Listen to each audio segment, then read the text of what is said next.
Hey folks, Dr. Leah here. Welcome to another episode of my show, Vet It Out.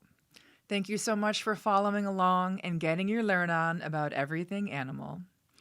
This episode is called Back to Basics and is an introduction to the ethical and moral obligations we as human caregivers should uphold whenever we bring an animal into our possession or confinement. These principles apply whether we are talking about our regular domestic household pets like a dog, cat, rabbit, reptile, fish, or bird, or when we're considering livestock that we're raising for our own needs, such as food, fiber, or sport, or when we choose to intervene when we encounter sick or injured wildlife. Really, any living being who is dependent upon us. And this also includes other people. The anthropologist Margaret Mead, who studied the development of human societies and cultures, reportedly identified the first sign of civilization as being a healed femur or thigh bone that was discovered. What separates us from the rest of the animal kingdom, or is supposed to anyways, is that an injury of that severity or magnitude would have normally led to a rather quick death or demise, long before the bone would have healed properly, which, for those who are interested, is about a minimum of 3 to 6 months. But survival of the fittest, literally. But at this moment in time, someone decided that this injured being deserved a chance to heal, protected them, fed them, cared for them, even when it might have been an inconvenience, even if that caregiver or another person caused the problem in the first place, because, violence is still a very human thing. And for the record, if this is a defining moment for the birth of civilization, I do believe that many animals and their groups or families are far more civilized than we are. I certainly have felt more safe and protected in the company of a group of animals over being surrounded by a bunch of people. Just saying. Anyway, I digress. The most vulnerable populations in this world are the young, the elder, the sick, and the debilitated, and of course, animals. A lot of people will have human dependence at some point in their lives, even if we don't necessarily sign up for it. It's simply that this is the hand that we were dealt. And the kind of people we truly are, our character, the fabric of our being, really comes out and our nature is revealed based on how we deal with these scenarios, or with these people or not. But taking on responsibility of an animal is not something that is generally forced on us by our family circumstances. Taking in or taking on an animal is, in fact, a choice. It's not like a wild night of unbridled passion between young lovers results in an unplanned puppy, or a carelessly conceived kitten. It is very much a choice or a decision that was made, regardless of planning or any lack thereof, to acquire a living, breathing creature. And if you're a decent person, you accept that responsibility for your actions and you care for that being who is now reliant on you. Taking care of someone or something is a real commitment. It's of time, resources, and energy, physically and emotionally. So I have a really, really hard time when it comes to animal abuse, as I imagine all of you tuning in really do too. But unfortunately, we will always cohabitate this earth with bad apples and people who were kind of lost causes. It's unavoidable. So let's focus our attention on those who are good people, where we can have an impact and implement some real change. So we have to outnumber the bad apples with the good ones. As we say in science, the solution to pollution is dilution. So here we go. As a veterinarian, what breaks my heart the most are the cases of animal neglect, but specifically those scenarios where I truly believe that the folks involved meant well. They're good people, but they were lacking in resources, education, and, now more than ever, misinformation, thanks to Google and the internet. But now this is a big component to these problems, and that is why I'm here today and actually doing the show. I have no doubt that many of you will have moments while you're listening to me talk, whether today or on other episodes, where I'll say something that resonates with you, and not always in a good way. And you may experience some guilt about things that you have done or wish you did differently when it comes to caring for animals in your life. But let me be crystal clear. We all have made mistakes, and let me assure you, my list of mistakes is very long. I have a lot of regrets and things I wish I'd do differently, and I often beat myself up over the shoulda, woulda, coulda scenarios in my life. The painful memories tied to animals where I may have fallen short are the most brutal for me. But the fact that I do feel any guilt at all speaks volumes to my nature as a person, and very much to yours as well. As the poet Alexander Pope said, to err is human, but to forgive is divine. So let us all start this session, first and foremost, by forgiving ourselves of anything we've done in the past that we regret. And then, now we're going to educate ourselves, learn from those mistakes, and do everything we can to avoid repeating them in the future. So, thank you again for joining me on this journey. We've got a lot of work to do. Since the main goal of this show is to arm people with the knowledge to be the best pet parents and stewards of the environment as possible, it makes sense to start at the very beginning.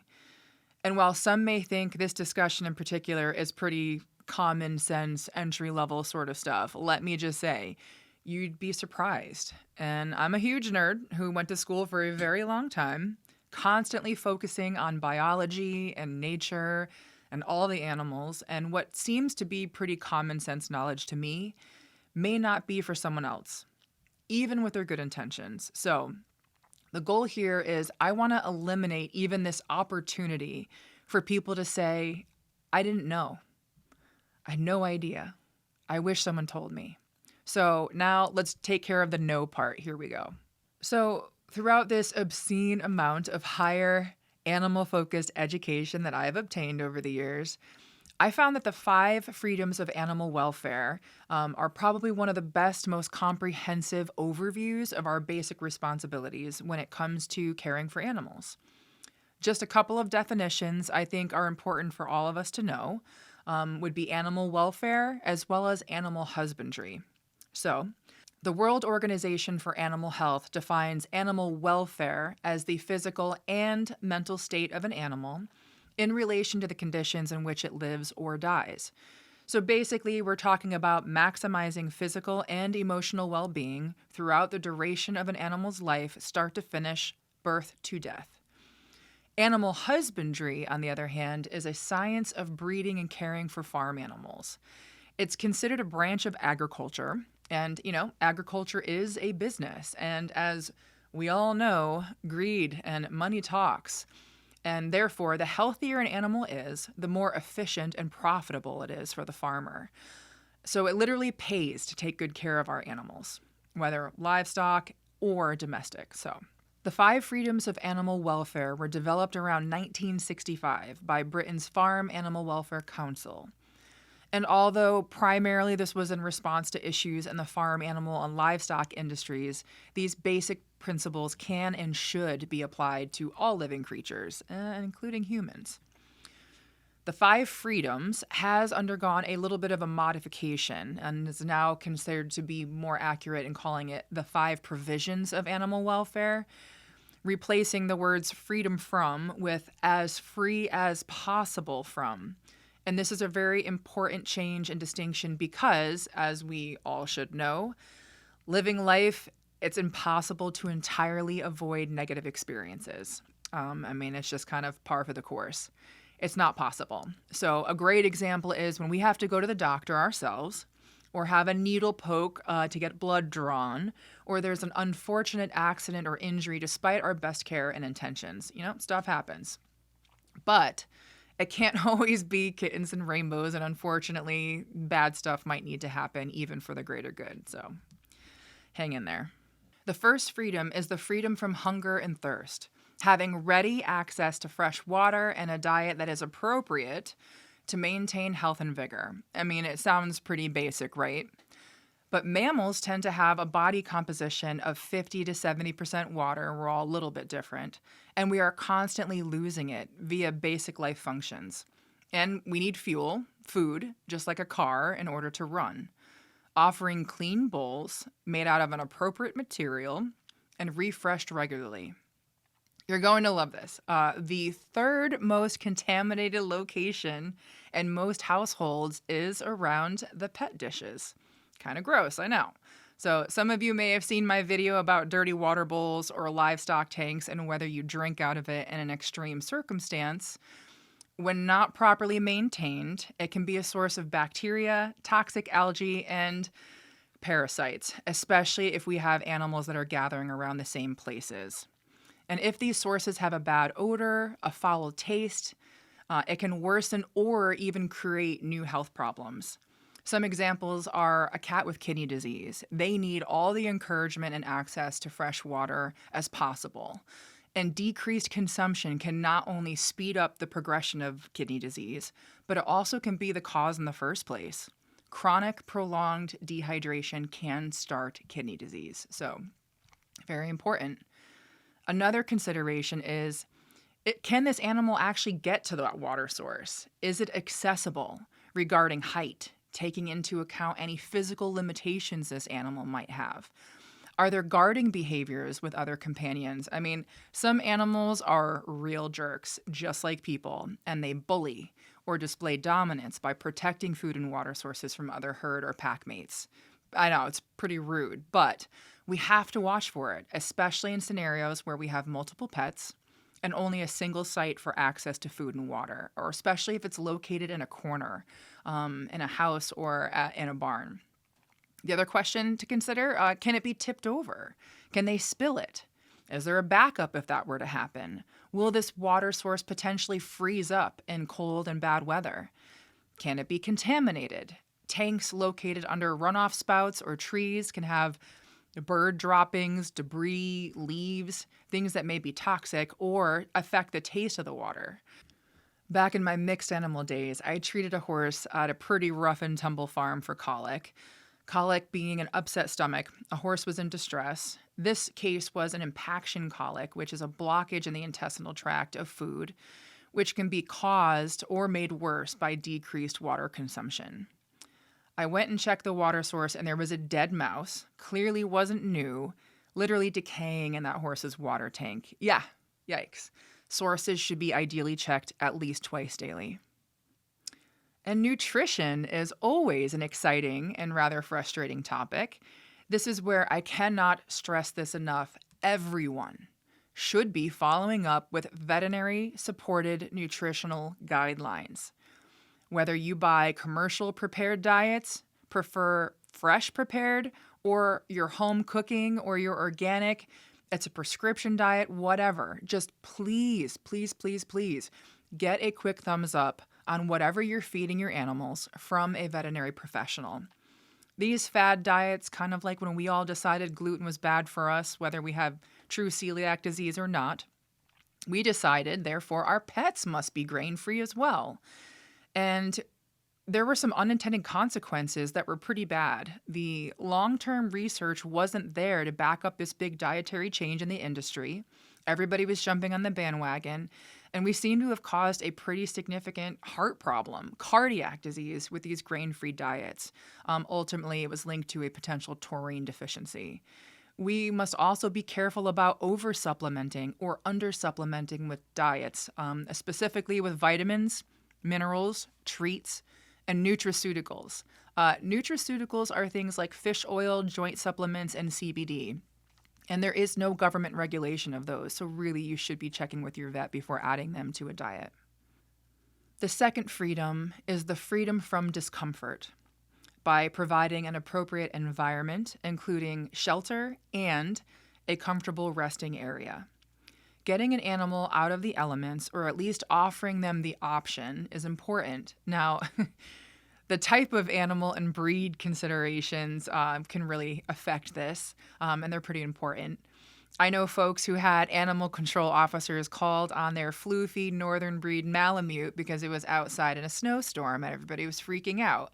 I promise you that dog was making a choice, and it was to be out in that blizzard, but with age and illness, things can certainly change, and we lose our ability to thermoregulate or control our body's temperature and stabilize.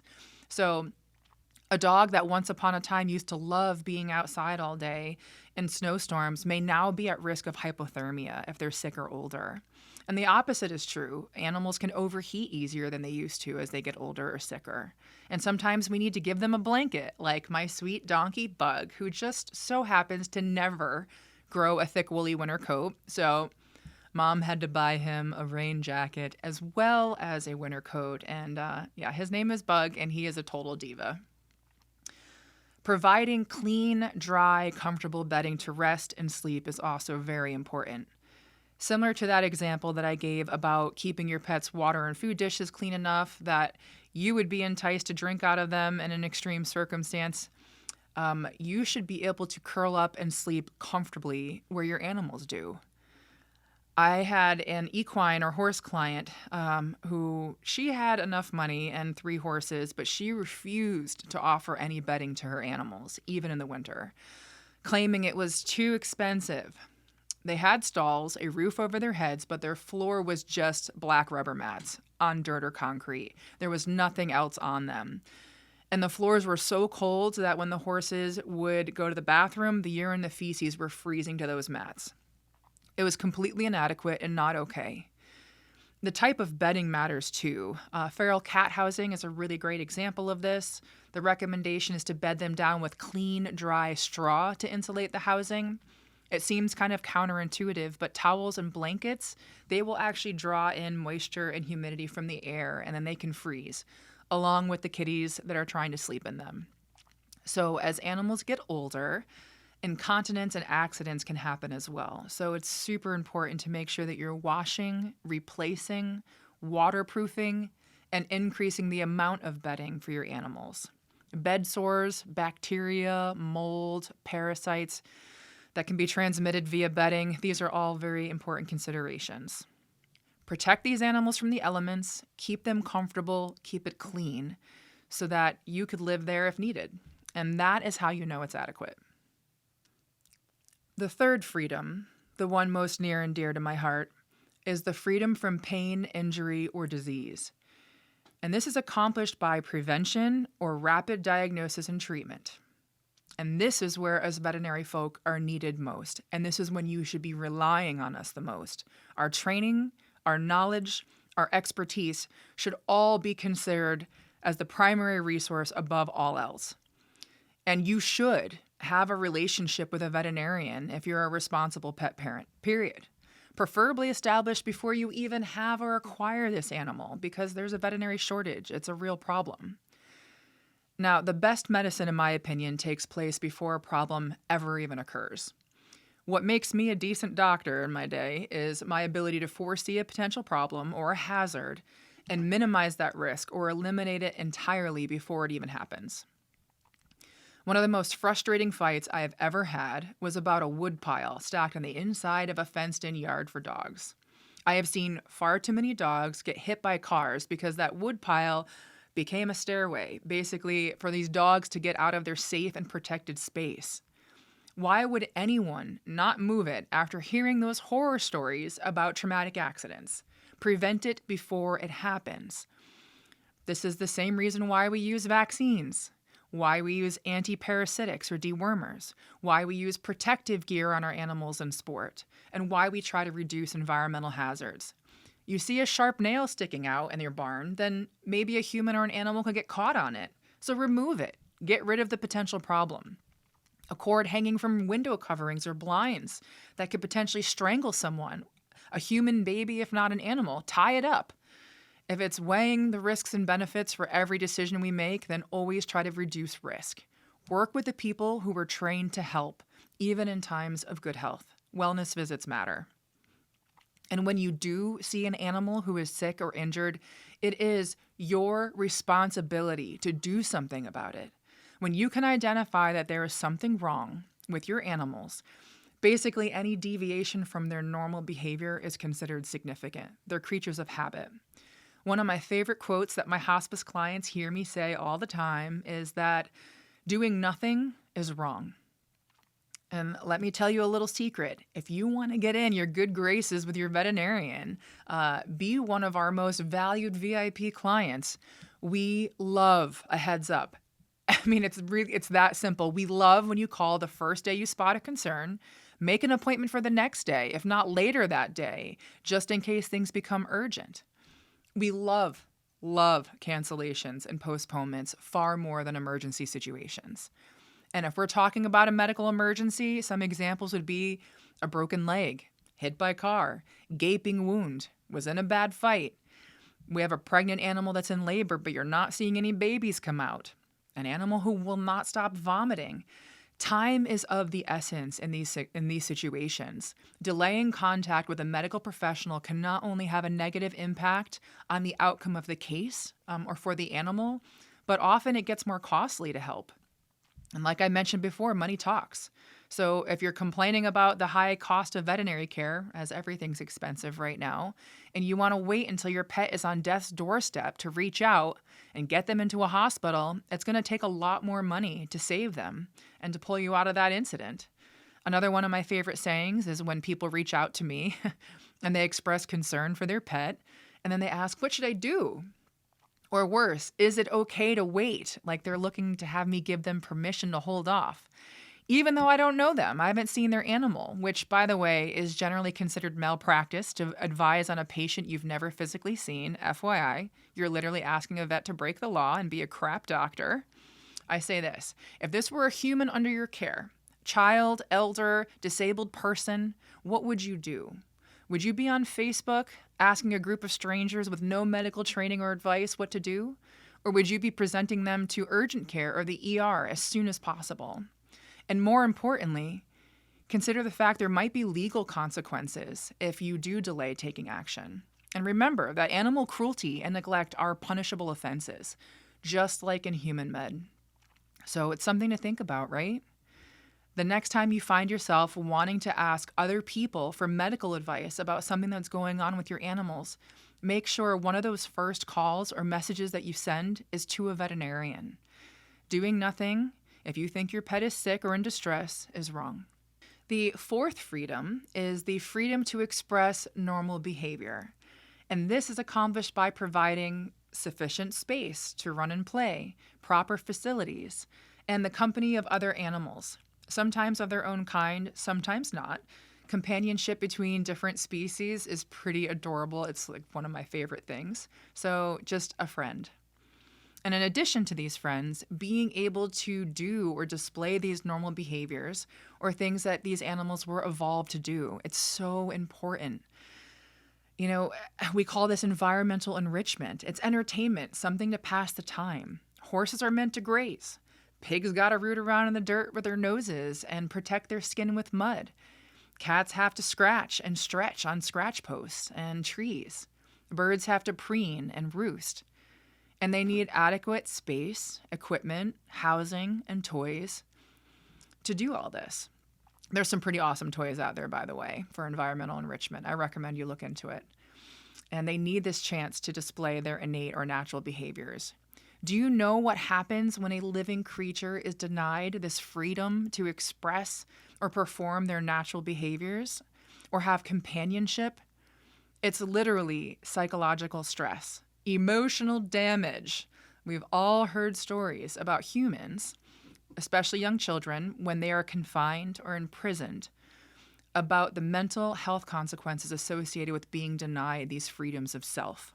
Animals are no different. They can't vocalize their needs, so we have to take on this responsibility to educate ourselves about the basic needs of different species and raise them to the best of our ability. Ignorance is not an excuse here. Make sure you know what you're getting yourself into. The fifth and final freedom is the freedom from fear and distress, ensuring conditions and treatment which avoid mental suffering as much as possible. Anthropomorphism is the attribution of human characteristics or behavior to an animal, and technically any non-human entity applies as well. Some folks would say that this is wrong or counterproductive to do so, to make assumptions about animals feeling very human emotions. But sometimes it's necessary. Sometimes it's the only way I have been able to successfully convey the urgency of a situation involving an animal to some of my clients. And as a hospice veterinarian, I absolutely utilize this method, so to speak, on a daily basis. When a pet is at end of life, and clearly struggling enough that their pet parent or guardian is reaching out to me in the first place, but they're not feeling very confident in this decision to let go, I ask, how would you feel? Would you want to exist this way, in this state, in this condition? Is it even humane at this point? I had a case recently, more than one example, but similar, where a cancerous tumor in a cat's mouth was invading the space behind their eye socket, essentially pushing that eye out of the bone. They could no longer administer pain meds, but they wanted to hold off on euthanasia, which, by the way, means good death in Greek. And I live it and I embody that every day. Until this family member could actually get home that was away on a trip. And I know it might sound crazy that it got to that extreme, but that cat was eating, drinking, and socializing right up until just a few days before I met her. And so this family asked me when I got there, with the family member who wasn't present FaceTiming, asking if it was okay to hold off another day or two until that family member could fly home. And I just said, look at her. Try to imagine exactly how she must feel right now. My job, my oath, is to protect animals and be their voice. And thank goodness that family agreed. And they let me honor their beloved absolute warrior of a cat. She was of a pretty fine advanced vintage too. They let me end her distress right then and there with a good death. And I understood and I appreciated their initial hesitation in this request to delay so someone can get home and be present. But I am very grateful I was able to guide them to the best of my ability to make the best decision for that pet. Now, I am not always successful, and honestly, that is what is the hardest part of my job. It's not the act of performing a euthanasia, as I believe this is one of our greatest gifts in vet med, and I hope we keep making strides in the human realm to be able to prevent and end suffering in animals or a living being when it's at end of life. And when I hear about an animal who is sick and suffering, but I can't get the owner to take action no matter what I say, I do a lot of stressing and crying over animals I've never met. Sometimes I don't even know their names, but I know about them. And that I failed to help. I couldn't get through to their pet parents. And it's brutal. And my suffering is on the house because I generally don't charge for initial consultations. I'm a bleeding heart empath here, so yeah, it's a lot of stress and time and energy, and I feel like a failure when it happens. Last, and certainly my least favorite, this category also includes torture and torment. Studies have proven that children who abuse and torture animals overwhelmingly grow up to abuse other humans as well. And this is ultimately the responsibility of any parent to teach their kids right from wrong, correct bad behavior, especially when innocent, vulnerable animals are involved. And this isn't just about malicious intent either. There's young human babies who just don't know any better. But they can hit, stab, poke, step on, jump on, grab. I mean, you get the idea. A household pet. And if it happens, that is a parenting fail. Plain and simple. Also, those unsupervised or uncorrected moments are the primary cause of bites and attacks on household family members. And then the pet is the one who ultimately pays the consequences for that action. Animal abuse and torment and torture are some of the most important if you see something, say something moments. Speak up, please. Because the animals can't. And we are certainly doing what we can in vet med to reduce the psychological stress and trauma that animals experience when they are receiving medical treatment. Fear-free pets training for hospital staff, the use of appointment sedation for anxious animals, low-stress designs for handling facilities and protocols. This kind of all circles back to why the 5 freedoms were amended to become the 5 provisions, because sometimes what we have to do to animals out of love and necessity is rather unpleasant. But it's still in the overall best interest of the animal. So I have a lot of people who say things like, well, it stresses my animal out to go to the vet, so I just don't take them anymore. Yeah, well, I don't like going to my doctor either, but I have medical needs and they need to be addressed. I truly hope this was an informative session and a good resource for people who are new to the whole pet parenting or farming thing. This is all about education, having the knowledge and a trusted resource to be the best pet parents and stewards of the environment possible. This is the goal here with this whole Vetted Out mission. Moving forward, we will be having a variety of animal care professionals joining me, not just me chatting at you the whole time, to discuss what they do for a living, the challenges that they face, and most importantly, these professionals are going to have a chance to share with you what they want you to do to make their lives a little bit easier and the animals that they care for a little bit better.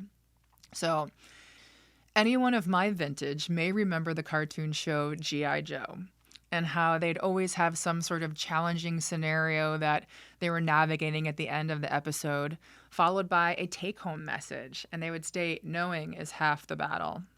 Well, for today, my take-home message is just imagine putting yourself in the paws, hooves, bodies of an animal under your care and treat them as you would hope to have someone treat you if you were dependent on them for care. Be considerate, be kind, be patient, and be compassionate. It goes a very long way. And most of us animal lovers have a lot of empathy, so please don't forget to use it. Thank you so much for tuning into my show. There is so much to talk about. We have so much to learn. So please follow on all Vetted Out social media pages, and most importantly, like and subscribe to the YouTube channel. That's where we're hoping to get enough traction. We've got some big plans in store to truly make a difference with this project, to make this world a better place for animals while also reducing the stress and burden on the veterinary care professionals. These people like me who are devoting our lives to keeping all the critters safe and as healthy as possible. So until next time, stay safe, be well.